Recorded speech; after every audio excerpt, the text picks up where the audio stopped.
Llegamos ahora al capítulo 15. En este capítulo, Samuel envía a Saúl para destruir a Amalec. Saúl salva a Agag y lo mejor del despojo. Dios lo desecha debido a su desobediencia, y por último tenemos la humillación de Saúl. La rebelión notoria de Saúl se revela en su desobediencia en cuanto a Agag. Quieren cubrir su pecado delante del pueblo. Saúl ahora es desechado como rey sin esperanza alguna de cualquier restablecimiento. Samuel demuestra que amaba a Saúl porque lo lamenta. ¿Fue entonces Saúl la selección de Samuel? En los versículos 22 y 23 de este capítulo 15, Samuel pronuncia un gran principio espiritual. Ahora Dios había dado a Saúl una nueva oportunidad para obedecerle, después de su primer fracaso, pero fracasó por segunda vez. Vemos que este es el método que Dios usa a través de todas las Escrituras. Usted puede cotejar, por ejemplo, a Jacob, a Jonás, a Pedro, a Marcos, etc. Dios no tuvo que esperar el resultado. Él ya sabía el resultado. Cada uno de estos individuos necesitaban saberlo. Y también nosotros necesitamos saberlo. Seremos probados y necesitamos la ayuda del Espíritu Santo. Ahora, ¿por qué se usa aquí una cirugía tan extrema en matar a los amalecitas y a Agag? Miremos lo que ocurrirá en unos 500 años. El malvado Amán era agageo, como lo vemos allá en el capítulo 3 del libro de Esther, versículo 1. Dios, pues, estaba protegiendo a las multitudes del futuro, así como lo hizo por medio del diluvio. Al seguir nuestro estudio en la vida de Saúl, notamos que en realidad es un hombre de Satanás. Esperamos no haberle causado ninguna injusticia al identificarlo como tal. Personalmente creemos que jamás haya sido salvado. Y más aún creemos que Saúl era también bastante hipócrita. Fingió ser un hombre de Dios, pero nunca lo fue en realidad. La rebelión notoria de Saúl se revela ahora en su desobediencia en cuanto a Agag. Trató de encubrir su pecado.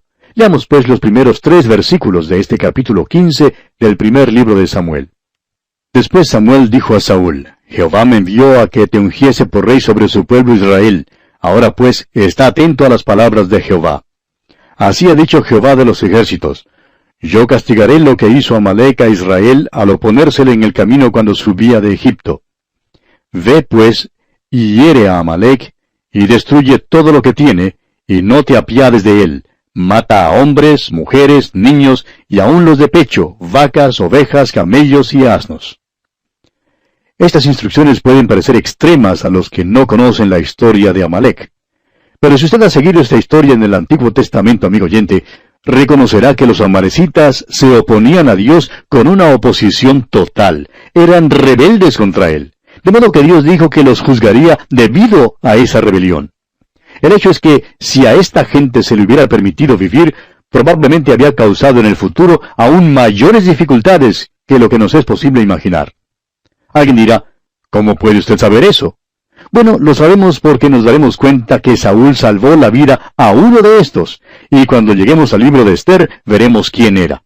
Trató de destruir totalmente a la nación hebrea y habría tenido buen éxito, si no hubiera sido porque Dios intervino. Cuando uno mira las cosas desde la perspectiva de Dios, amigo oyente, entonces muchas veces puede entender su acción inmediata. Francamente, amigo oyente, usted y yo no somos Dios.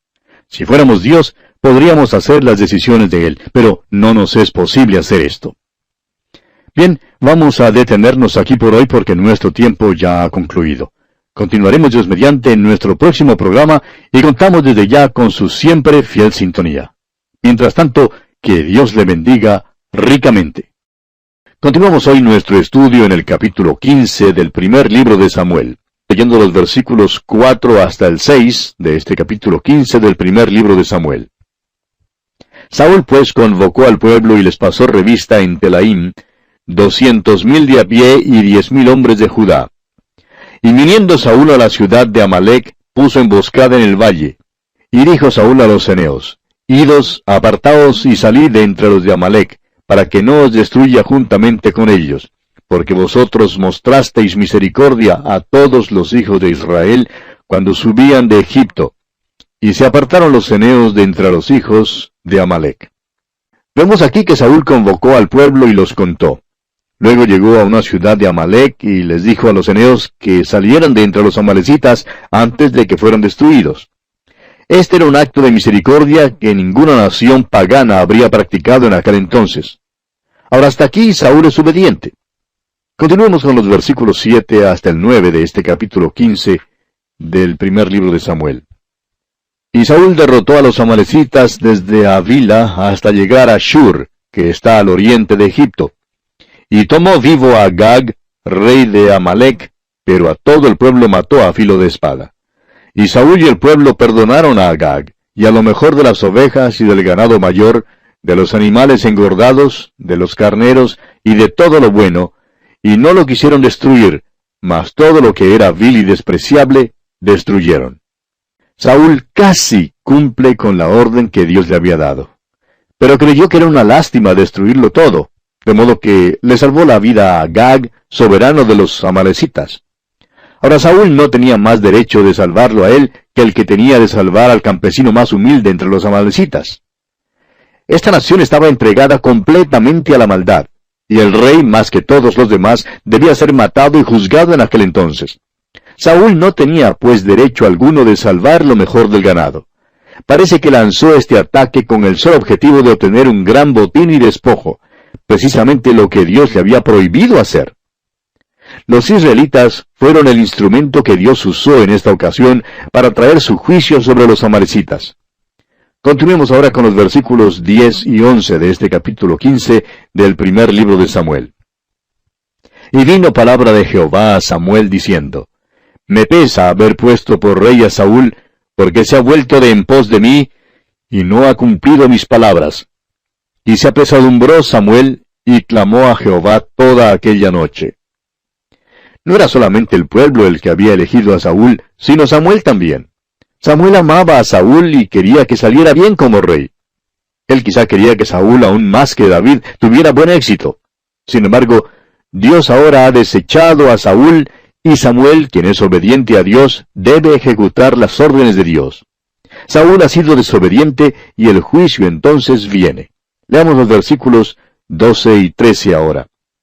Madrugó luego Samuel para ir a encontrar a Saúl por la mañana, y fue dado aviso a Samuel diciendo, Saúl ha venido a Carmel, y he aquí se levantó un monumento, y dio la vuelta y pasó adelante y descendió a Gilgal. Vino pues Samuel a Saúl, y Saúl le dijo, Bendito seas tú de Jehová, yo he cumplido la palabra de Jehová. Saúl dice que había sido obediente, pero fíjese usted la réplica mordaz que Samuel le da. Aquí en los versículos 14 y 15, leamos. Samuel entonces dijo, Pues qué valido de ovejas y bramido de vacas es este que yo oigo con mis oídos. Y Saúl respondió, De Amalec los han traído, porque el pueblo perdonó lo mejor de las ovejas y de las vacas, para sacrificarlas a Jehová tu Dios, pero lo demás lo destruimos. Escuche usted a Saúl al comenzar a hacer uso del lenguaje ambiguo y del subterfugio en un esfuerzo por encubrir su mala conducta bajo falsas apariencias. Dice que tenía un motivo muy piadoso para salvar algunos animales. Quería tener animales excelentes para ofrecer de sacrificio al Señor. Esto, claro, fue su esfuerzo por tratar de encubrir su desobediencia. De seguro que usted conoce muy bien este mismo tipo de hipocresía en nuestra cultura contemporánea. Causa molestia, por ejemplo, escuchar reportes sobre las ganancias que el consumo de licor genera y que han sido donadas para hermosos jardines y sitios escénicos, como también para obras de caridad. A las organizaciones involucradas siempre les gusta que esto se dé a conocer, y parece que los periódicos se gozan informando cuánto es que los intereses licoreros pagan cada año en impuestos. Claro que todo el mundo sabe que los alcohólicos le cuestan muchísimo más a nuestros gobiernos que los impuestos que pagan los intereses del licor. Pero hay una tendencia de tomar lo que es malo y tratar de cambiar su imagen como si tuviera algún fin piadoso. Y lo más lamentable, amigo oyente, es que muchos del pueblo de Dios tratan de cambiar la desobediencia en algo bueno. Todos, amigo oyente, todos somos culpables de eso. Un predicador nos cuenta que cuando salió del seminario y entró en el ministerio, tenía un automóvil viejo que se hallaba en un estado bastante ruinoso. Era un viejo Chevrolet y como él era un predicador joven, pues estaba satisfecho con ese vehículo. No se había casado todavía y se divertía mucho manejándolo. Pero su congregación se quedó escandalizada, dice él, de su viejo cacharro.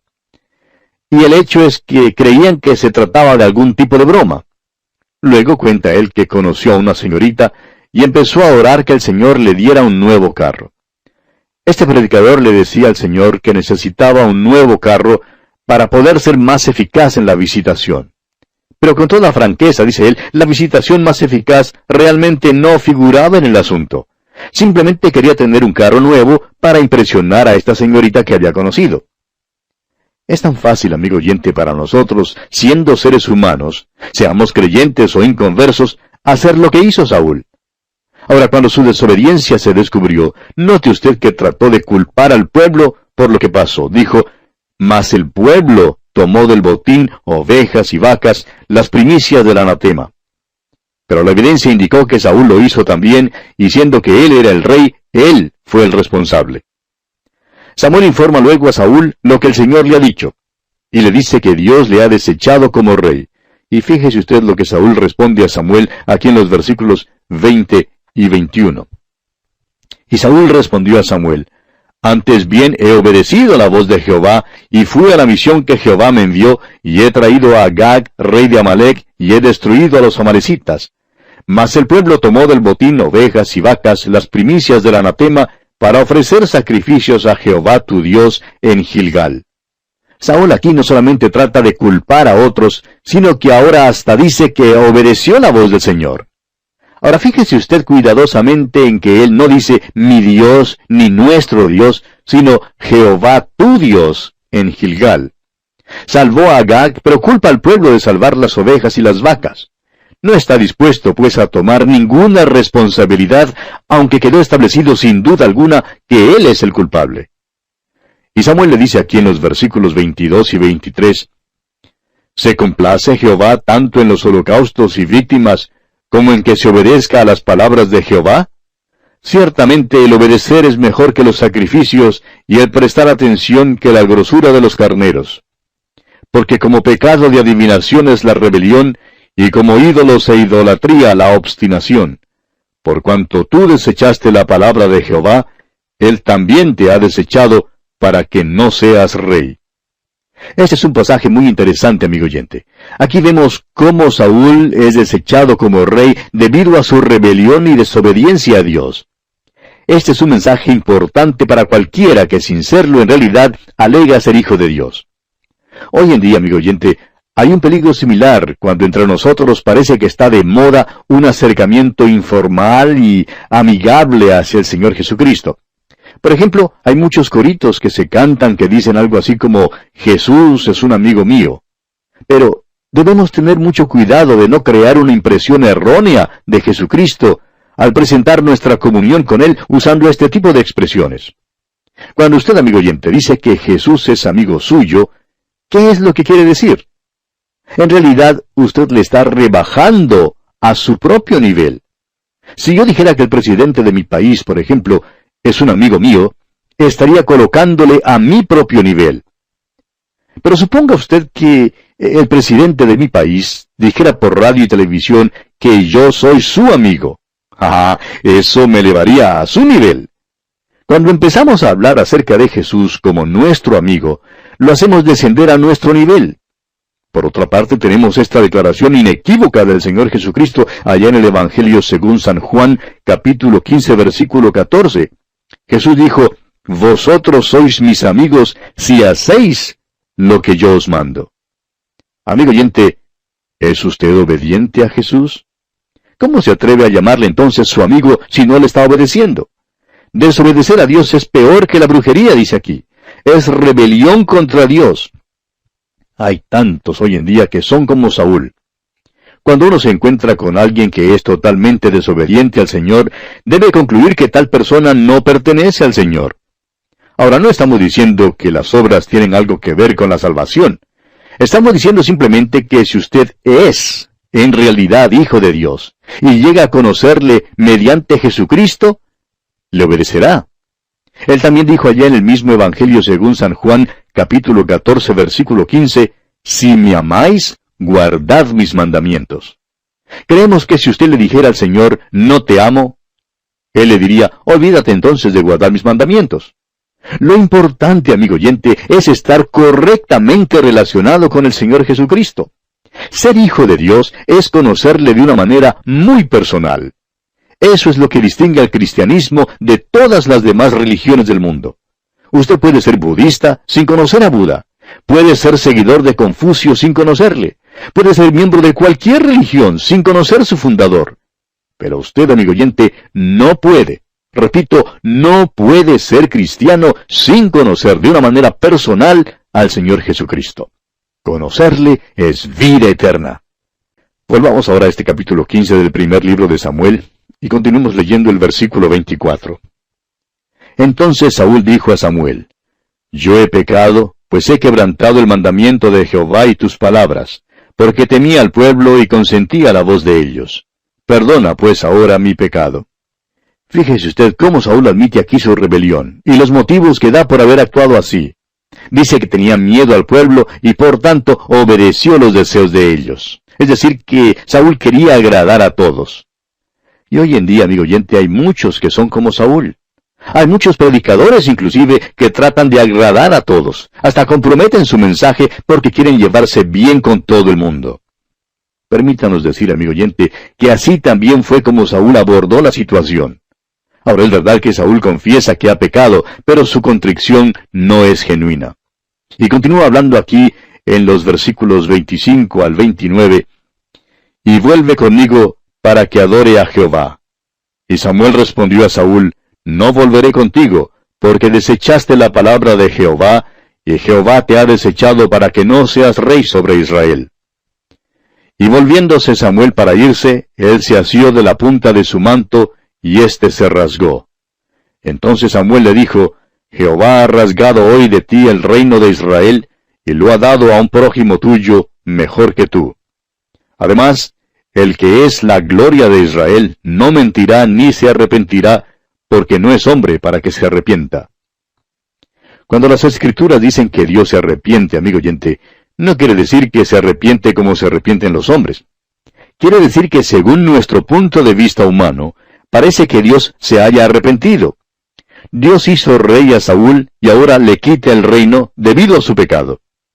Ahora parece que Dios haya cambiado de idea cuando en realidad no ha cambiado de ninguna manera. No es Dios el que ha cambiado, sino Saúl. Saúl ha pecado y por tanto Dios tiene que juzgarle.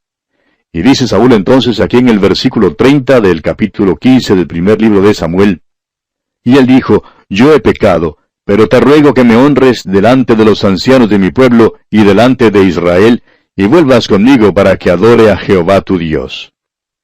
No creemos que el arrepentimiento de Saúl sea genuino. Mire usted cómo encubre su pecado. Le dice a Samuel: Vamos a cumplir juntos los ritos de adoración, y así el pueblo no sabrá que he sido desechado. Quiere arrepentirse, pero no de una manera genuina. No quería pagar la pena de su desobediencia. Era hipócrita hasta el fin. Y los versículos 31 al 33 dicen: Y volvió Samuel tras Saúl, y adoró Saúl a Jehová. Después dijo Samuel: Traedme a Agag, rey de Amalec. Y Agag vino a él alegremente. Y dijo Agag: Ciertamente ya pasó la amargura de la muerte. Y Samuel dijo: Como tu espada dejó a las mujeres sin hijos, así tu madre será sin hijo entre las mujeres.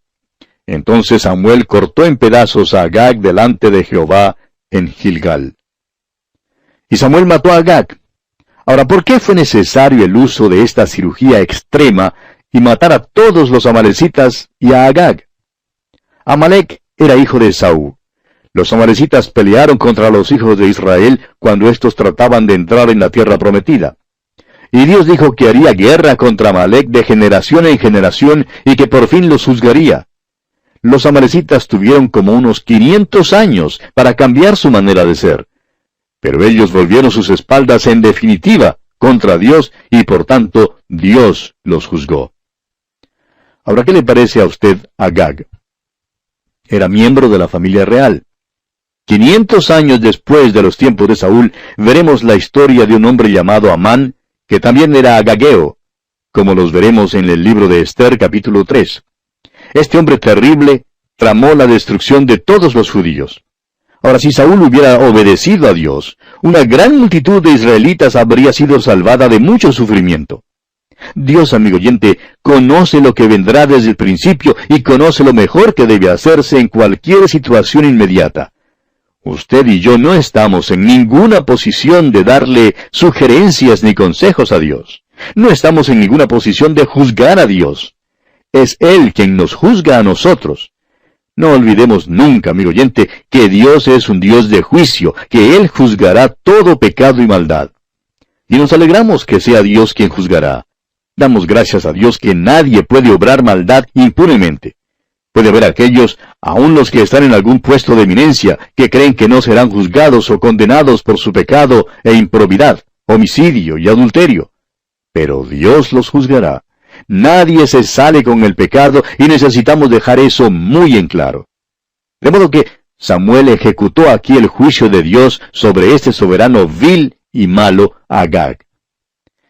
Leamos ahora los versículos finales, versículos 34 y 35 de este capítulo 15 del primer libro de Samuel.